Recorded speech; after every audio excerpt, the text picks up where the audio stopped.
یوسف بن عبداللہ بن سلام کہتے ہیں میں سیدنا ابو دردہ رضی اللہ عنہ کے پاس گیا جبکہ وہ مرض الموت میں مبتلا تھے۔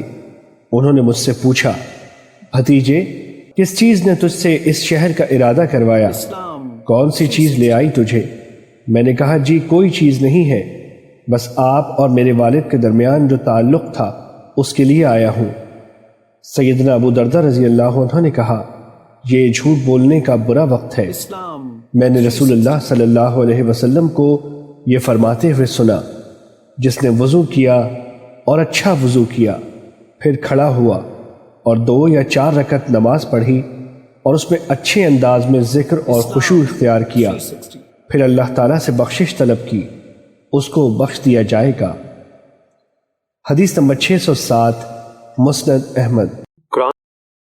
عاصم بن سفیان ثقفی کہتے ہیں ہم لوگ غزوہ سلاسل کے لیے گئے لیکن یہ غزوہ رہ گیا، پس انہوں نے سرحد پر پہرا دیا اور پھر سیدنا معاویہ رضی اللہ عنہ کی طرف لوٹ آئے، جبکہ ان کے پاس سیدنا ابو ایوب اور سیدنا عقبہ بن عامر رضی اللہ عنہ بھی بیٹھے تھے۔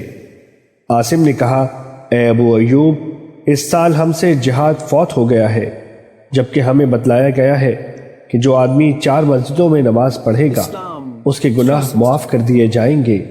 انہوں نے کہا بھتیجے کیا میں تجھے اس سے آسان عمل نہ بتا دوں؟ بے شک میں نے رسول اللہ صلی اللہ علیہ وسلم کو یہ فرماتے ہوئے سنا ہے جس نے اس طرح وضو کیا جس طرح اس کو حکم دیا گیا اور اس طرح نماز پڑھی جیسے اس کو پڑھنے کا حکم دیا گیا تو اس کے سابقہ گناہ معاف کر دیے جائیں گے۔ عقبہ اسی طرح حدیث ہے نا؟ انہوں نے کہا جی ہاں۔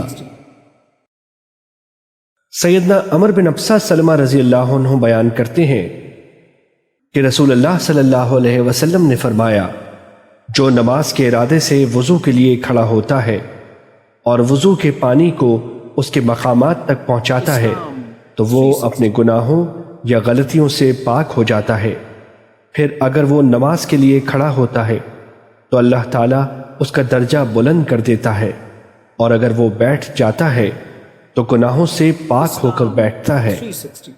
حدیث نمبر 600 مسند احمد۔